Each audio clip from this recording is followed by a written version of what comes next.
Tirupati edges college road ఇదండి. Lakshmipuram circle flyover కారణంగా మూసివేయడం పడింది. ఈ శ్రీనివాసపురం, పద్మావతిపురం, కేశవయ్యనుకుంట వెళ్ళే మార్గంలో ఎడ్జెస్ రోడ్ని ఆశ్రమించాల్సింది జరుగుతుంది.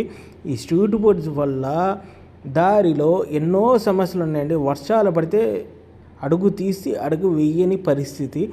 చూడండి, ఈ 4 రోజుల వర్షాల కారణంగా చాలా ట్రాఫిక్ జామ్ అవుతుందండి ఈ స్ట్రీట్ ఫుడ్స్ వల్ల. ఒక కార్ అయితే నేను వీడియో తీసేయకముందు అప్పుడే తీశారండి. ఆ ముందర కారు ఉంది చూడండి, కొంచెం సైడ్ పెట్టాడు. ఈ కార్ల వల్ల, ఈ స్ట్రీట్ ఫుడ్స్ వల్ల చాలా రోడ్లు డిస్టర్బెన్స్ అవుతున్నాయండి.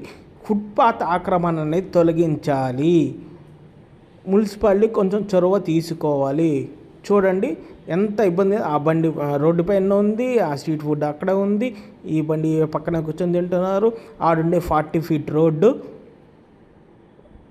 2 కార్స్ వస్తే ఎలా వెళ్ళాలి మీరే అర్థం చేసుకోవాలండి. కొంచెం మున్సిపల్ అధికారులు కొరవ చూసుకొని ఈ ఎడ్జిఎస్ college arts road, service road అనేది క్లియర్ చేసి రూట్ క్లియర్ చేయండి అనేసి కోరుకుంటున్నాను. Thank you.